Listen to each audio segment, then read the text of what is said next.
Foi surpreendentemente difícil para mim conceber, quando caminhei pelas praias tranquilas e pitorescas, que elas foram o cenário do notável e inesquecível desembarque da Normandia.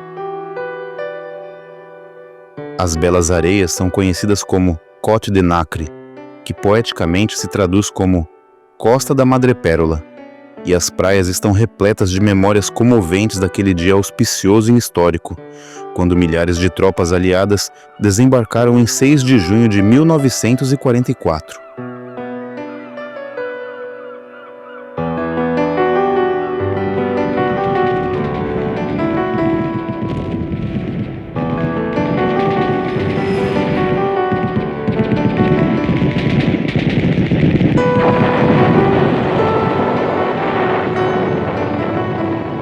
Os eventos que ocorreram ali são comemorados como o Dia D, e sem dúvida, essa invasão ousada, heróica e, em última análise, libertadora, marcou o início do fim da Segunda Guerra Mundial.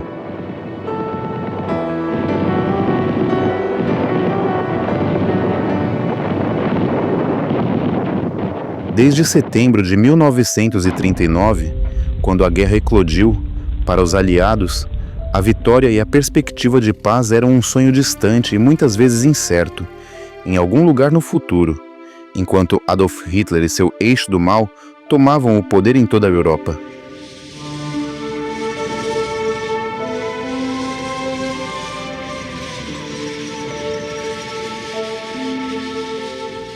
Mas em 1942, a névoa da dúvida começou lentamente a se dissipar e a visão de um mundo livre da tirania começou a surgir.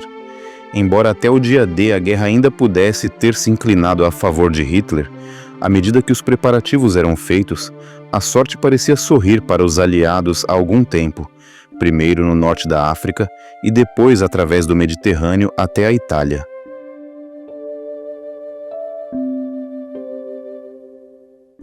Antes de Alamein, nunca tivemos uma vitória.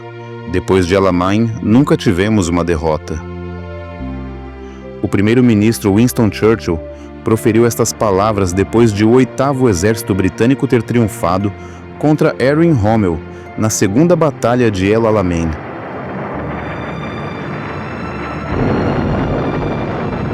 Os aliados estavam finalmente a fazer progressos e, embora ainda tivessem pela frente meses e anos de conflito, a maré estava definitivamente a virar a seu favor. Embora os eventos do norte da África tenham sido abordados em detalhes nos capítulos anteriores, vale a pena dedicar um momento para uma breve retrospectiva, já que os principais protagonistas do desembarque do dia D já estavam surgindo. Isso nos dá a oportunidade de descobrir um pouco mais sobre os antecedentes dos notáveis heróis da Operação Overlord, que desempenharam papéis tão importantes no desembarque da Normandia.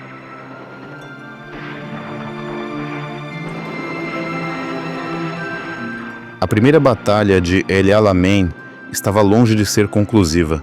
As forças aliadas travaram batalha com os alemães de 1º a 27 de julho de 1942, com o resultado sendo um impasse que custou cerca de 13.000 baixas aliadas. Embora isso estivesse longe de ser o ideal, os britânicos ainda conseguiram fazer 7.000 prisioneiros e prejudicar a campanha de Hitler no norte da África. Os planos de Rommel de avançar para Alexandria e depois para o Cairo foram paralisados, e esse impasse também impediu a Alemanha de obter o controle do Canal de Suez e de muitos campos de petróleo no Oriente Médio, o que teria tido graves consequências para os aliados. O tenente-general Bernard Montgomery assumiu o comando do 8º Exército Britânico em agosto de 1942, e foram sua perspicácia e iniciativa que levaram à derrota dos nazistas na Segunda Batalha de El Alamein. Usando sua experiência de combate na Primeira Guerra Mundial, Montgomery conseguiu antecipar e quase prever o que iria acontecer, e conduziu sua campanha de acordo com isso. Felizmente para Montgomery, o apoio aéreo que recebeu foi excelente quando comparado com a Luftwaffe alemã e a Regia Aeronáutica italiana, que, em vez de apoiar suas tropas terrestres, se envolveram em combates aéreos. No total, as baixas aliadas foram menos da metade das sofridas pelos alemães, que representaram 30% dos homens de Rommel, e ele não teve outra opção a não ser recuar, movendo o restante de seu exército para a Tunísia, onde melhores ações defensivas poderiam ser tomadas.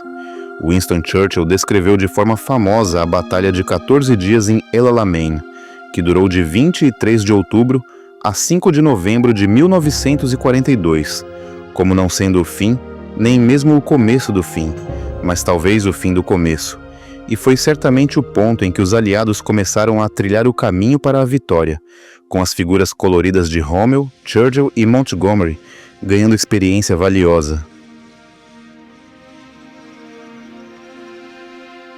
Com o fim da batalha pelo norte da África, os aliados puderam avançar para a Europa através do Mediterrâneo, e a ilha da Sicília foi o próximo alvo.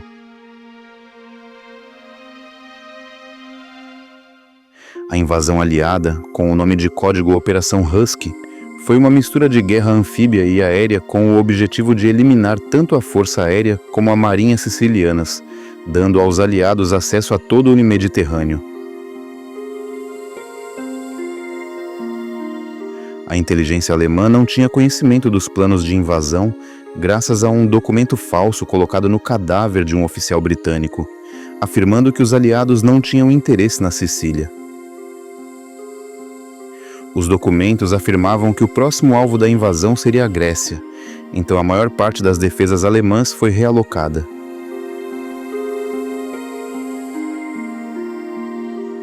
Os paraquedistas foram os primeiros a invadir, logo após a meia-noite de 9 de julho de 1943, mas devido aos ventos muito fortes, muitos pousaram a quilômetros de distância do curso e na ordem errada, mas a confusão acabou se revelando muito positiva.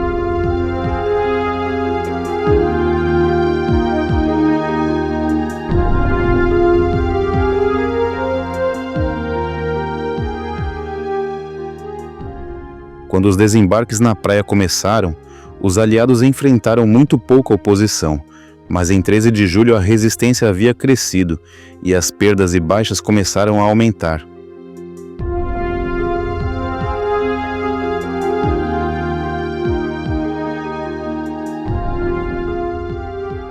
O notável general americano George Patton, que era o comandante do 7º Exército dos PPBers e tão franco quanto Montgomery, capturou a capital, Palermo, o que provou tanto para os italianos quanto para os alemães que a Sicília havia caído, e eles prontamente recuaram.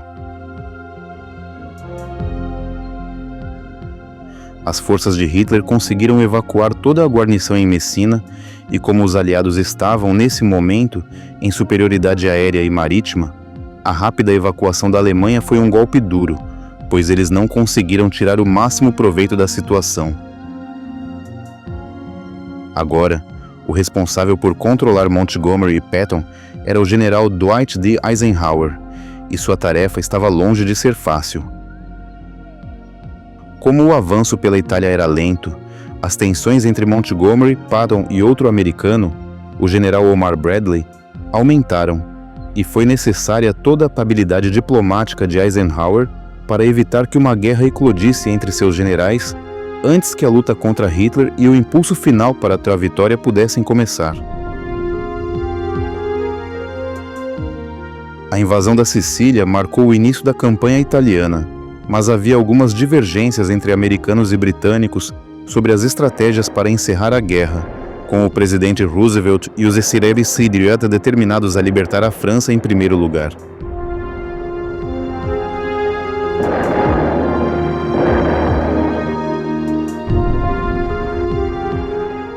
No entanto, Winston Churchill acreditava que a Itália precisava ser tratada e retirada da guerra o mais rápido possível. À medida que os aliados lutavam lentamente na Itália ao longo de 1943, os planos para uma invasão em grande escala da Europa ocupada pelos nazistas ganharam força. Os russos, que resistiam firmemente a Hitler no leste, participaram da Conferência de Teherã junto com os britânicos e os americanos, reunindo Joseph Stalin, Winston Churchill e Franklin D. Roosevelt pela primeira vez desde que os soviéticos se tornaram parte da Operação Aliada. Chegara a hora de colocar em prática a estratégia final para derrotar Adolf Hitler, começando com a invasão da França, cujo nome de código era Operação Overlord, e Dwight D. Eisenhower foi mais uma vez o homem escolhido para assumir o comando como comandante supremo. Ele precisaria recorrer à experiência de pessoas como Montgomery e Patton para que a missão fosse bem sucedida, reunindo as várias personalidades, e como as praias da Normandia foram escolhidas como local do desembarque do dia D, havia muito a ser feito em um curto espaço de tempo.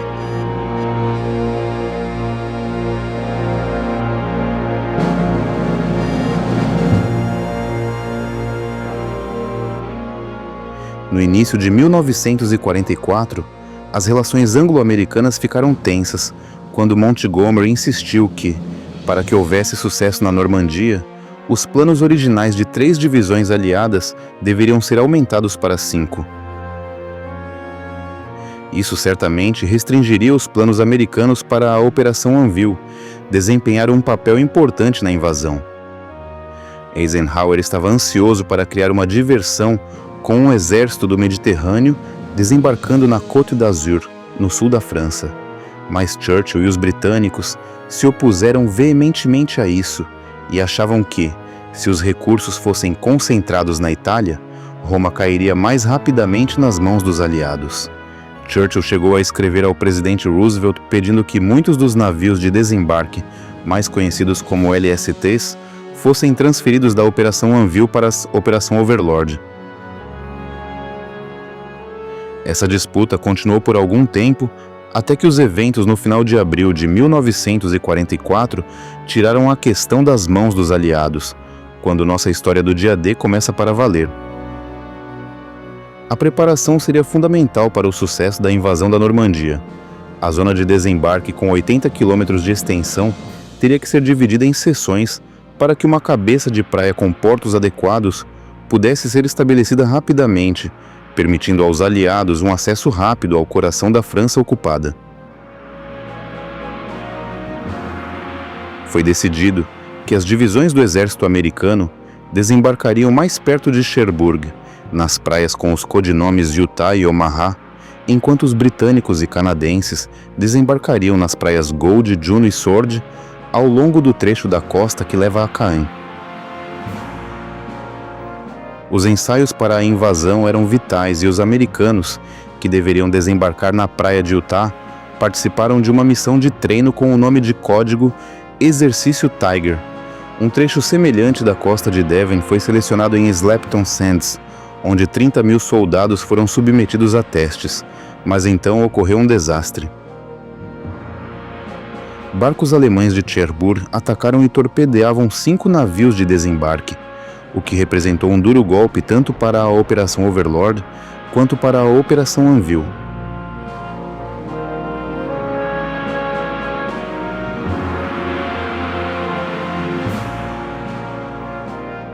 No início da guerra, Churchill havia solicitado que fossem construídos grandes navios capazes de transportar para a praia um grande número dos tanques mais pesados em qualquer condição climática, e os LSTs certamente cumpriram essa função.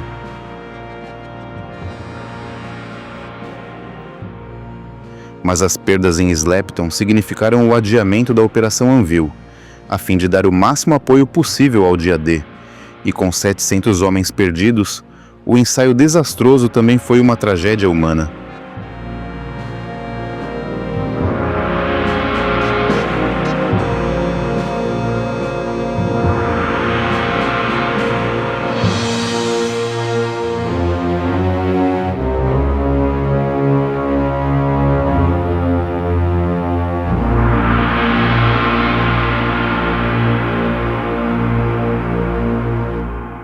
Mesmo assim, à medida que o dia D se aproximava, exercícios como o Tiger ainda eram uma necessidade, apesar dos perigos. Devido à grande dimensão da operação, havia uma grande disparidade na experiência e no nível de treinamento entre os vários soldados, marinheiros e aviadores convocados para o dia D. Além daqueles que haviam lutado nas campanhas do norte da África e da Itália, muitas das divisões americanas estavam sendo enviadas diretamente dos Estados Unidos e só poderiam participar de algumas semanas de treinamento intensivo em solo britânico. Sem dúvida, a Força Aérea, a Marinha e os regimentos de assalto teriam que treinar de forma eficaz e cooperativa para que o dia D fosse bem sucedido. Para que as tropas estivessem o mais preparadas possível, era necessário encontrar um terreno que se assemelhasse às 5 praias de desembarque da Normandia, e além de Slapton Sands, também foram selecionados a Península de Gower, a Península de Tarbat, Culbin Sands e Burghead Bay. Como esses locais eram usados para fins de treinamento militar, todas as aldeias, fazendas e comunidades rurais precisavam ser evacuadas rapidamente. Centenas de pessoas de cada local tiveram que deixar suas casas, enquanto mais tropas aliadas de todo o mundo se reuniam na Grã-Bretanha, prontas para invadir a França.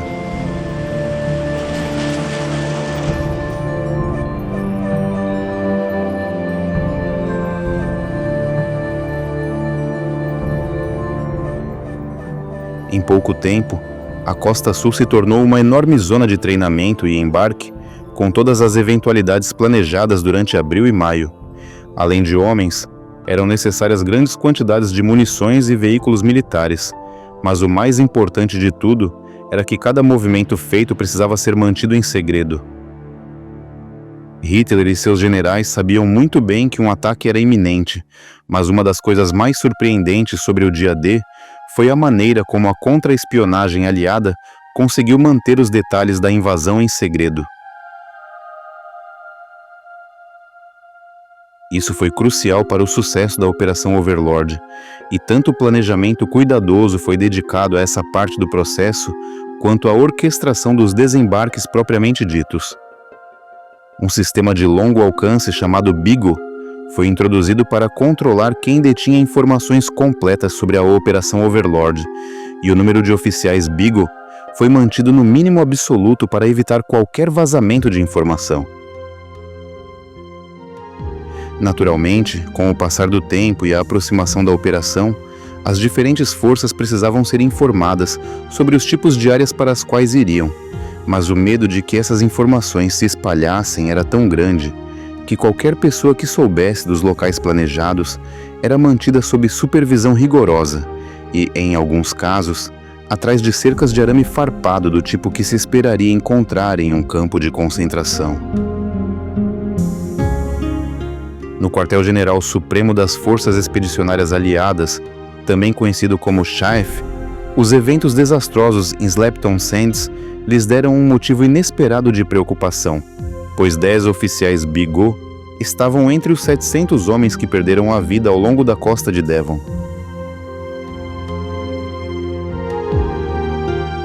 Uma missão exaustiva em grande escala foi ordenada para encontrar todos os 10 oficiais, pois havia toda a possibilidade de que eles estivessem carregando documentos do Beagle, ou pior ainda, tivessem sido capturados e interrogados pelos alemães.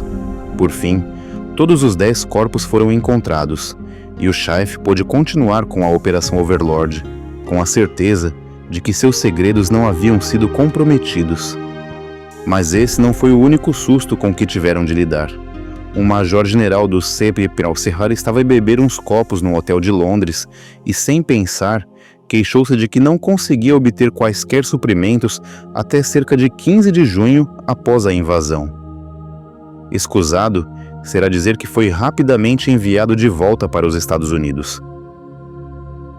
E não era apenas com conversas descuidadas que o CHAEF precisava se preocupar na véspera do dia D.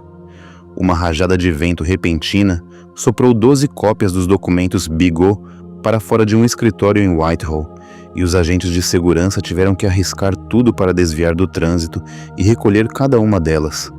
Então, como se o tempo não fosse suficiente para lidar, Uma coincidência preocupante pareceu surgir nos 33 dias que antecederam o dia D. Palavras relacionadas à operação eram respostas para pistas de palavras cruzadas no jornal Daily Telegraph. Os nomes das praias de desembarque Utah e Omaha apareceram, assim como Neptune, que era o codinome de todas as operações navais envolvidas, juntamente com Mulberry, os portos artificiais que foram planejados para as praias da Normandia. Mas o mais preocupante de tudo foi a pista Big Wig, cuja resposta era Overlord. Imediatamente, o professor aposentado que havia criado as pistas foi levado para interrogatório, pois era suspeito de ser um espião nazista que estava passando informações aos alemães. No entanto, ele convenceu o Mi-5 de sua inocência, e isso ficou na história como uma das coincidências mais bizarras da Segunda Guerra Mundial. O Shah-F estava certo em ser tão cauteloso, pois todo o resultado da guerra e milhares de vidas dependiam do sigilo. Quando um funcionário ferroviário em Exeter encontrou um conjunto completo de planos do Overlord em uma pasta abandonada em um compartimento de trem, ficou provado, sem dúvida, que garantir que as informações não caíssem nas mãos erradas era uma tarefa importante.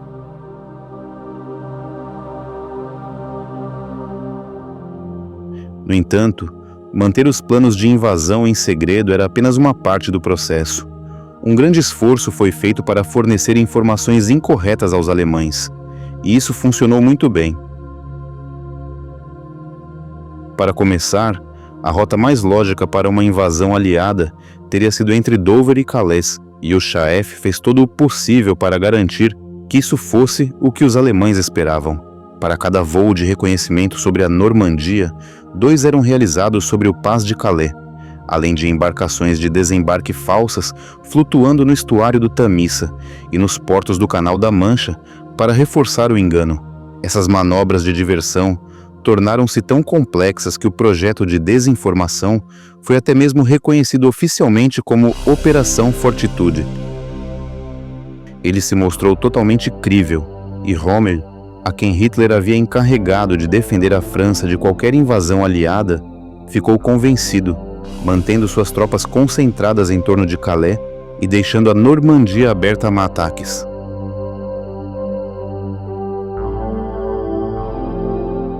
À medida que o dia D se aproximava, também era essencial que a resistência francesa fosse informada de que a força de invasão estava ao caminho. Eles haviam trabalhado incansavelmente desde a queda de sua nação, em 1940, para obstruir o exército de ocupação alemão de todas as formas possíveis.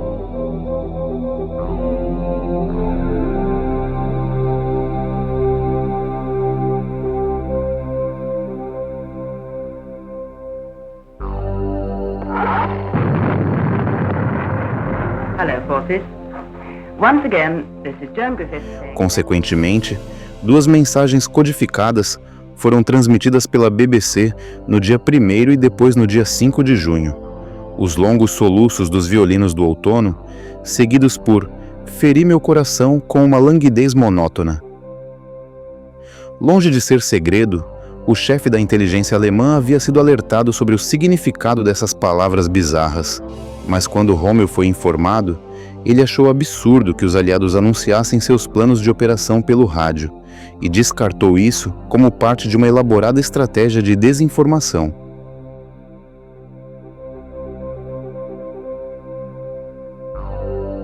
Muita reflexão foi dedicada ao planejamento da data perfeita para a tal Operação Overlord, e como comandante-chefe da Força Expedicionária Aliada, Eisenhower levou em consideração tudo, desde o clima e as marés até as fases da Lua. A lua cheia seria essencial para iluminar o local, juntamente com uma maré alta, e inicialmente a data de 5 de junho foi escolhida. No entanto, quando o tempo ficou tempestuoso, fora do normal para a época, os aliados se depararam com uma decisão incrivelmente difícil. Eisenhower sabia que, se adiasse por mais de um dia, a operação teria que esperar 2 semanas inteiras para que as condições voltassem a ser favoráveis. Já havia havido tantos sustos, e quem poderia dizer se seria possível manter seus planos em segredo dos alemães por mais 2 semanas? Além disso, Havia agora a questão dos milhares de homens já a bordo dos navios, preparados para a missão. E não só seria difícil para eles desembarcarem sem serem notados, como também teriam de ser acomodados até que a invasão pudesse prosseguir conforme o planejado.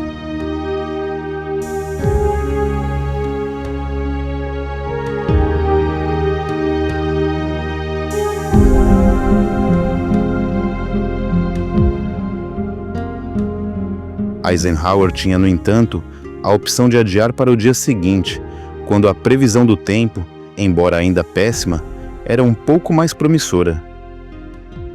Era uma decisão muito arriscada, mas para todos os envolvidos era definitivamente uma chance que valia a pena correr, mesmo que a travessia marítima estivesse longe de ser agradável para as tropas.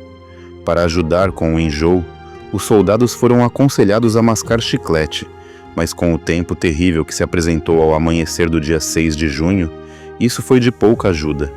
O único ponto positivo era o fato de que o tempo estava tão ruim que os alemães descartaram qualquer chance de invasão. Rommel estava tão confiante que deixou a França e voltou para casa, na Alemanha, para comemorar o aniversário de sua esposa. A Operação Overlord começou em 2 fases, a primeira sendo um ataque aéreo, enquanto a segunda foi o desembarque anfíbio da infantaria aliada. A segunda fase dependia enormemente do sucesso da primeira, pois o bombardeio aéreo e o influxo de tropas criariam uma força de apoio pronta para garantir uma rápida fuga da cabeça de praia. Os desembarques aéreos das tropas britânicas e americanas ocorreram pouco depois da meia-noite, nas primeiras horas do dia D. Isso não foi apenas para proteger a retaguarda das cabeças de praia, mas também para neutralizar o máximo possível da oposição ao longo da costa.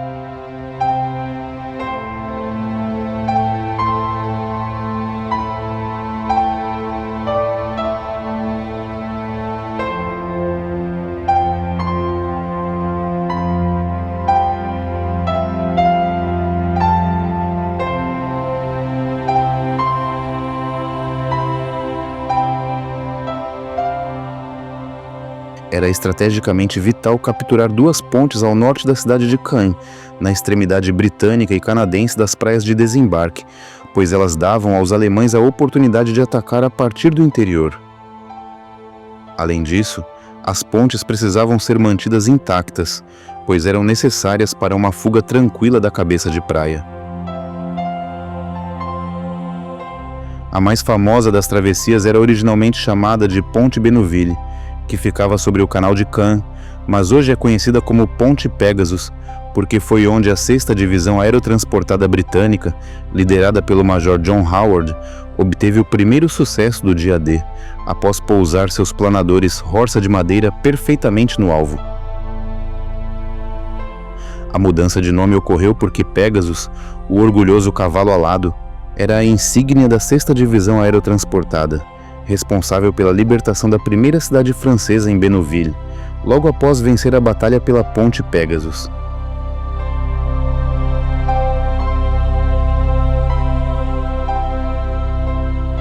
O ataque aéreo aliado continuou com aviões da Força Aérea dos Capcocking, partindo do sul da Inglaterra, para proteger o perímetro noroeste e impedir qualquer contra-ataque alemão em direção à extremidade de Cherbourg das praias de desembarque.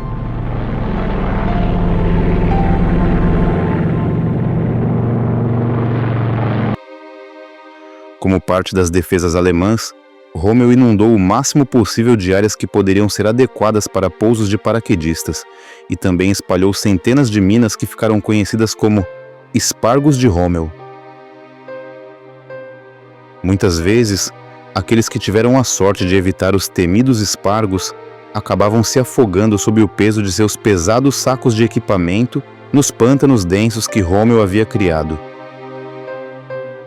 Durante meses, os planejadores do dia D tiveram que se esforçar para encontrar as melhores praias para desembarque na Normandia, e a invasão deveria começar no trecho mais ocidental da costa, Utah, com cerca de 5 quilômetros de extensão, e localizado entre Pupuville e La Madeleine.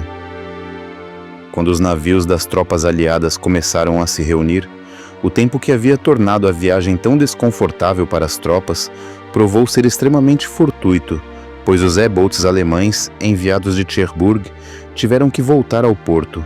Isso deu aos 30.000 soldados americanos e 3.500 veículos que estavam em posição às 2 da manhã e prontos para lutar ao raiar do dia, um caminho quase livre para a área.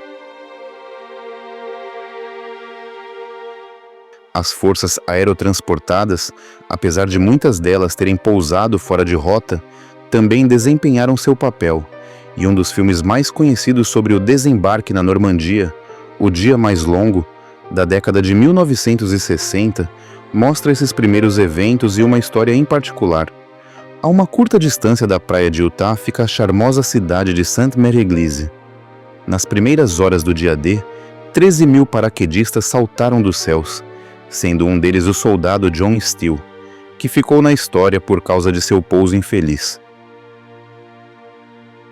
O paraquedas de Steele ficou preso na torre da imponente igreja e deixando-o pendurado e indefeso. Durante 2 horas, ele conseguiu se manter pendurado, fingindo estar morto, mas os alemães acabaram percebendo o movimento e ele foi feito prisioneiro. Um paraquedista falso ainda está pendurado na torre até hoje, como uma lembrança da incrível bravura de tantos militares aliados que deram tudo de si para libertar a França. Mas algumas das tropas envolvidas na luta para ganhar o controle da praia de Utah tiveram muito mais sorte do que o soldado Steele. Outro colaborador dos livros de história do dia D foi o brigadeiro-general Theodore Roosevelt, filho mais velho do ex-presidente dos Etionnabja. Apesar de ter 57 anos, como comandante da divisão, ele solicitou permissão para liderar seus homens em terra pessoalmente e, embora tenha sido desaconselhado a tal ação, recebeu permissão e desembarcou na praia com suas tropas. No entanto, devido à forte correnteza e à enorme quantidade de fumaça causada pelo ataque inicial, a infantaria de Roosevelt desembarcou a 1,6 quilômetros do curso previsto, enfrentando apenas um punhado de soldados alemães que pouco podiam fazer para se defender contra esse avanço inesperado dos aliados.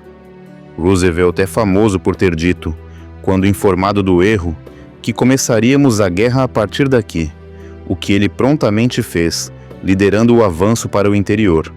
Ironicamente, a parte da praia onde as tropas deveriam ter desembarcado era fortemente defendida e muitas mais vidas teriam sido perdidas se tudo tivesse corrido conforme o planejado. Roosevelt certamente tirou proveito da situação, e seu raciocínio rápido e intelecto estratégico lhe renderam a medalha de honra. O desembarque bem-sucedido em Utah foi melhor do que Eisenhower poderia ter esperado, especialmente porque houve apenas 197 baixas aliadas e apenas 4 dos 32 tanques enviados para a costa foram perdidos. Esses números foram um crédito à habilidade e coragem de todos os envolvidos nos desembarques, com a vantagem adicional da sorte definitivamente desempenhando seu papel.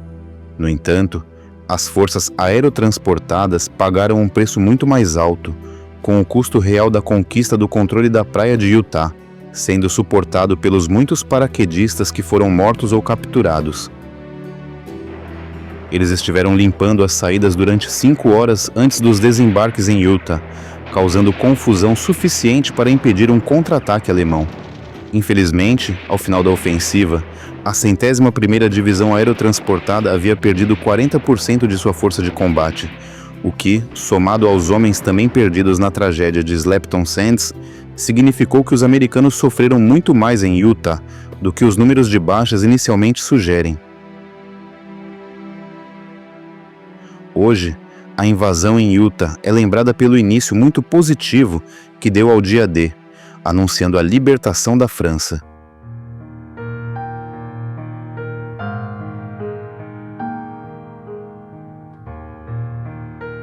Existem muitos monumentos orgulhosos ao longo deste trecho mais significativo da praia, e o popular museu Utah Beach Landing é um lugar maravilhoso para se visitar, especialmente para aqueles que querem saber mais sobre os incríveis eventos daquela manhã de junho de 1944.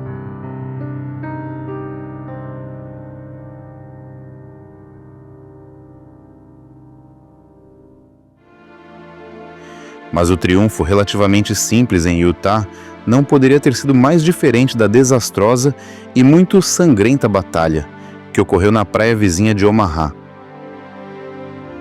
O objetivo era que as tropas americanas garantissem um trecho de 8 quilômetros da costa que acabaria se conectando com o desembarque das forças britânicas em Gold Beach, mas assim como tudo correu a favor daqueles que desembarcaram em Utah, exatamente o oposto aconteceu com aqueles destinados a Omaha. Para começar, as dificuldades de navegação devido ao clima prejudicaram a força invasora, colocando-a diretamente na linha de fogo da experiente 352ª Divisão Alemã, que por acaso estava realizando um exercício de treinamento na região. Nesta fase avançada da guerra, com tantas tropas de Hitler envolvidas na frente oriental lutando contra os russos, muitas das tropas que defendiam a costa francesa seriam de outra forma recrutas estudantes.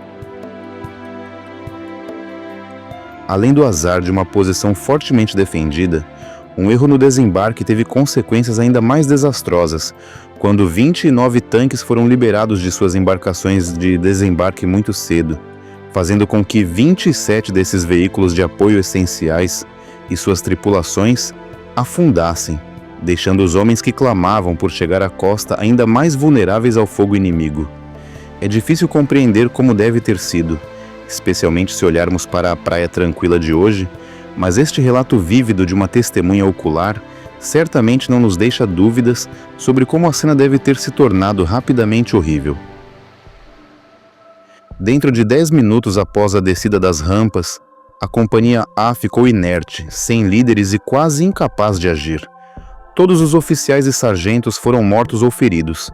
Tornou-se uma luta pela sobrevivência e pelo resgate.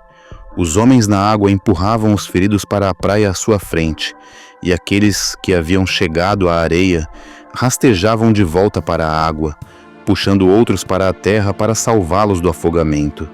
Em muitos casos, apenas para ver os homens resgatados feridos novamente ou para serem atingidos eles próprios. 20 minutos após chegar à praia, a Companhia A havia deixado de ser uma companhia de assalto e se tornado um pequeno grupo de resgate desesperado, empenhado em sobreviver e salvar vidas. Mesmo assim, o espírito de luta daqueles bravos americanos brilhou, e à medida que as companhias que se tinham separado se reagruparam, enquanto os soldados de patente inferior avançavam para substituir os seus comandantes que tinham caído, os avanços foram lentos, mas seguros.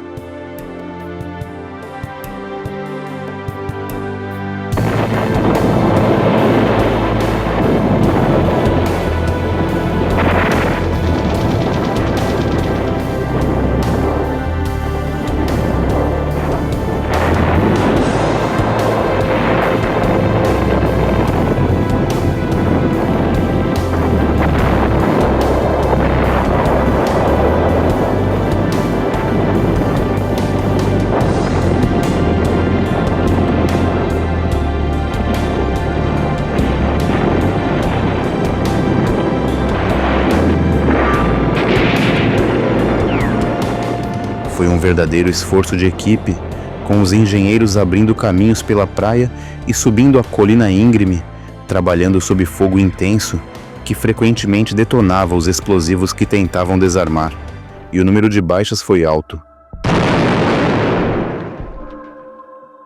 As perdas americanas foram terríveis, mas os alemães também tiveram cerca de 1.200 baixas, o que representou cerca de 20% da 352ª Divisão. Para os franceses, enquanto desfrutavam da perspectiva da libertação, também tiveram que enfrentar o dilema de como lidar com os mortos, fossem eles amigos ou inimigos.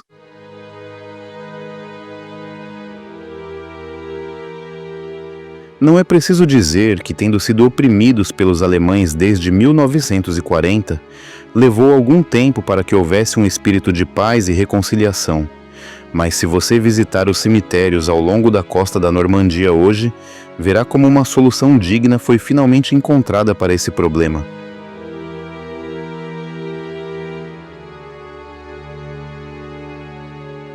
Em Lacambe, o cemitério alemão, mais de 21.000 soldados estão enterrados, a maioria dos quais mortos entre o dia D e 20 de agosto de 1944.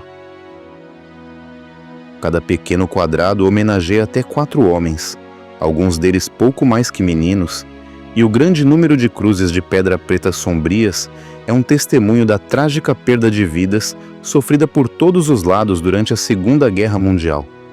O cemitério é administrado hoje pela Comissão Alemã de Túmulos de Guerra e foi concluído em 1961, mas desde então todos os restos mortais alemães encontrados do conflito são trazidos para Lacambe para descansar em paz. É interessante notar que nesta paisagem rural, isso ainda é uma ocorrência bastante comum, onde tantos perderam a vida durante a invasão da Normandia. Enquanto as vítimas do agressivo exército alemão são enterradas sem pompa e circunstância, o contraste no Cemitério Nacional Americano e Memorial, apropriadamente localizado no alto das falésias acima da praia de Omaha, onde tantos soldados americanos foram mortos, não poderia ser mais marcante. O cemitério brilhante contém os restos mortais de 9.286 soldados em mais de 70 acres de terra. Há 30 pares de irmãos enterrados juntos aqui, incluindo o brigadeiro-general Theodore Roosevelt, famoso pela praia de Utah, que morreu de ataque cardíaco pouco mais de 2 meses após a invasão, em 12 de julho, ao lado de seu irmão Quentin, que havia sido morto na França durante a Primeira Guerra Mundial.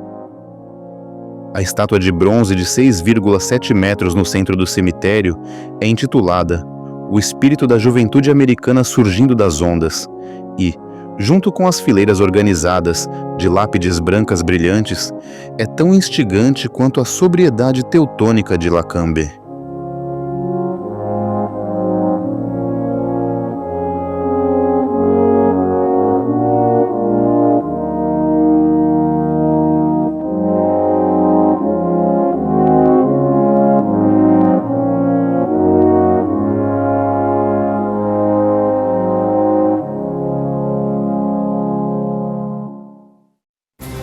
Além de serem encarregados de tomar as praias de Utah e Omaha, os americanos também receberam a tarefa de atacar Point du Roc, um promontório estratégico sob controle alemão.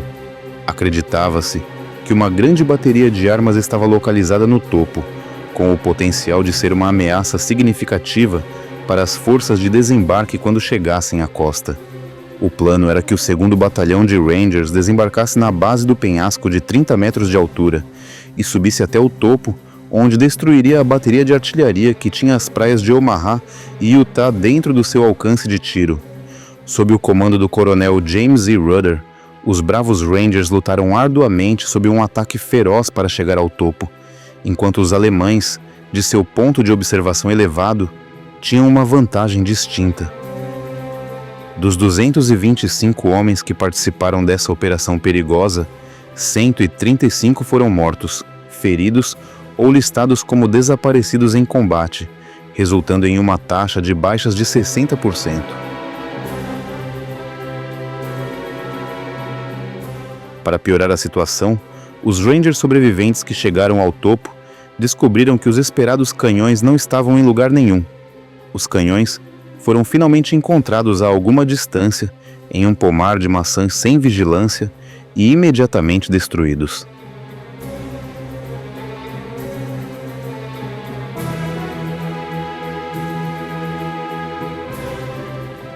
Seguindo em frente e entrando no setor britânico e canadense, a próxima praia de desembarque depois de Omaha recebeu o codinome Gold. Os objetivos das tropas aqui, juntamente com as que desembarcaram na praia de Juno, eram libertar a cidade de Bayeux, garantir a segurança da estrada Caen-Bayeux e ocupar o porto de Arromanches. O bombardeio dos navios de guerra no mar começou às 5h45 e os desembarques ocorreram 5 minutos antes do previsto, às 7h25. Assim como havia acontecido em Omaha, houve dificuldades para levar os tanques designados para a costa devido às condições climáticas, e eles tiveram que ser lançados mais cedo devido ao mar agitado, resultando no naufrágio de uma dúzia deles antes de chegarem à costa. Embora as tropas tenham enfrentado forte resistência nas primeiras horas, elas conseguiram romper as linhas alemãs, sofrendo apenas cerca de 400 baixas em comparação com as milhares de vidas perdidas em Omaha. Depois de garantir Gold, as tropas britânicas conseguiram se juntar aos canadenses que haviam desembarcado na praia vizinha de Juno, ao lado da costa, mas não conseguiram completar seu objetivo principal de alcançar e garantir a estrada Khan Bayou. Hoje, Gold Beach é um local idílico para férias e, enquanto as pessoas desfrutam dos hotéis, cafés e restaurantes à beira-mar, os pensamentos sobre o dia D podem estar longe de suas mentes. No entanto, olhando para o mar, há muitas lembranças desses eventos auspiciosos. Arromanches é uma cidade encantadora, mas em 6 de junho de 1944 foi de vital importância como porto, e daqui se tem uma vista magnífica das ruínas dos portos Mulberry que os aliados construíram logo após o desembarque.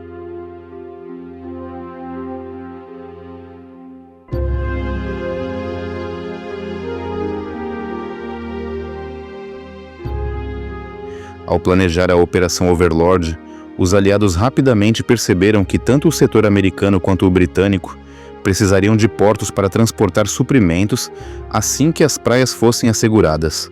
Port-in-Bessin ficava entre os dois setores, mas simplesmente não era grande o suficiente para lidar com todo o equipamento que seria necessário em grande velocidade.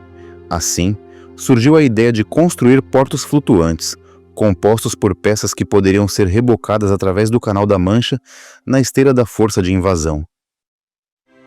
Os dois portos foram construídos na extremidade da praia de Omaha e em Arromanches, com os codinomes Mulberry A e Mulberry B, respectivamente, e eram surpreendentemente grandes, com tamanho semelhante ao porto de Dover. Cada uma dessas construções temporárias exigiu 600 mil toneladas de concreto, juntamente com cerca de 16 quilômetros de estradas flutuantes para lidar com o fluxo de tráfego. Infelizmente, o Mulberry A americano foi destruído por um tempo mais adverso do que o normal em uma forte tempestade em 19 de junho, o que se revelou um grande revés.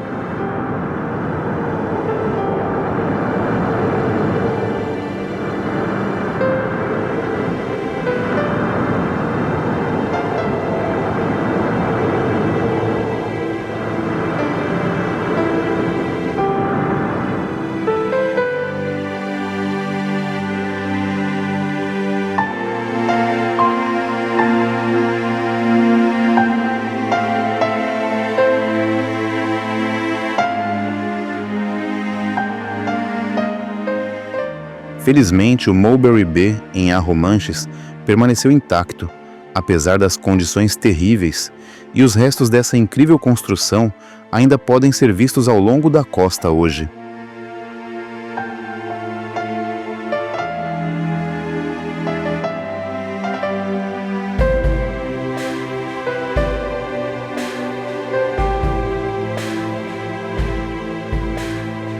A Mulberry B provou ser incrivelmente eficiente e foi usada para desembarcar mais de 2 milhões e 500 mil homens, 500 mil veículos e 4 milhões de toneladas de suprimentos absolutamente cruciais.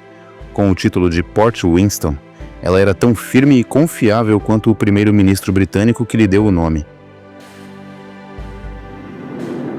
Voltando às praias da invasão, nossa próxima parada é Juno, onde algumas das imagens mais incríveis de 6 de junho de 1944 foram realmente filmadas. Curiosamente, havia cerca de 50 equipes de filmagem registrando todos os desembarques no dia D, o que é um número impressionante, especialmente porque elas enfrentavam exatamente os mesmos perigos que as tropas que estavam filmando.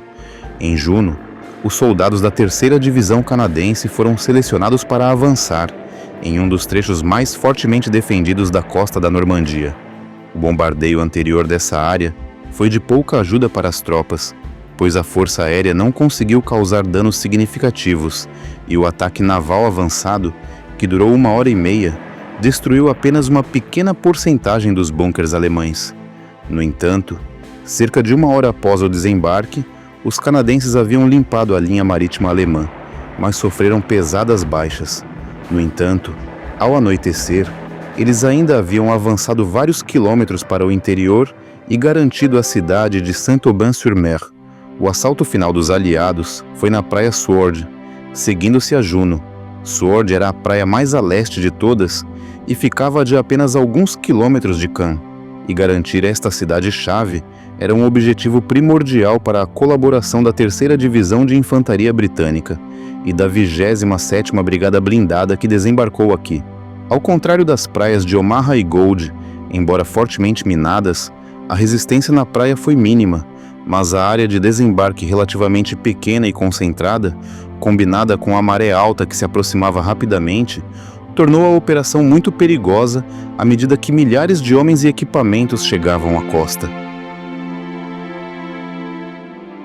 À medida que as tropas avançavam para o interior, a resistência se tornava mais forte e não demorou muito para que a 21ª Divisão Panzer alemã fosse enviada de Caen para Sword, e os aliados levaram até o anoitecer para neutralizá-los.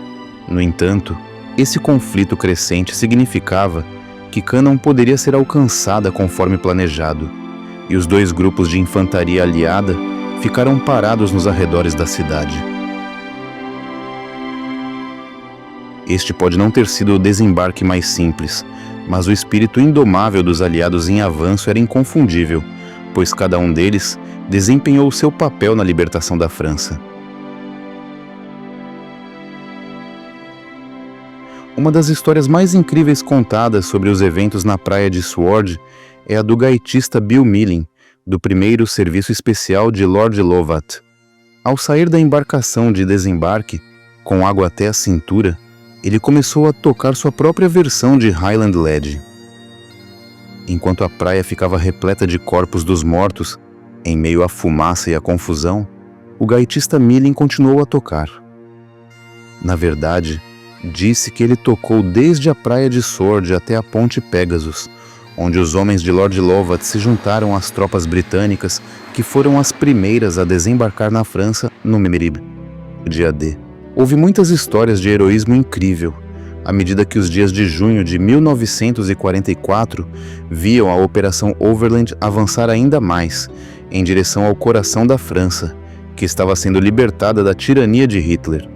Contra todas as expectativas, ao final do dia D, 130 mil soldados aliados haviam ocupado o trecho da costa entre Cherbourg e Caen, antes mesmo que os generais de Hitler percebessem o que estava acontecendo. As baixas foram significativas para os aliados. Somente na praia de Omaha, 3.000 bravos americanos perderam a vida, mas o fim da guerra estava agora definitivamente à vista. Hitler estava longe de estar acabado, mas as chances de uma vitória alemã estavam desaparecendo rapidamente à medida que junho de 1944 chegava ao fim. Para os aliados, o moral estava em alta, e com o sucesso do dia D, o sonho de restaurar a paz em um mundo livre estava um pouco mais perto de se tornar realidade.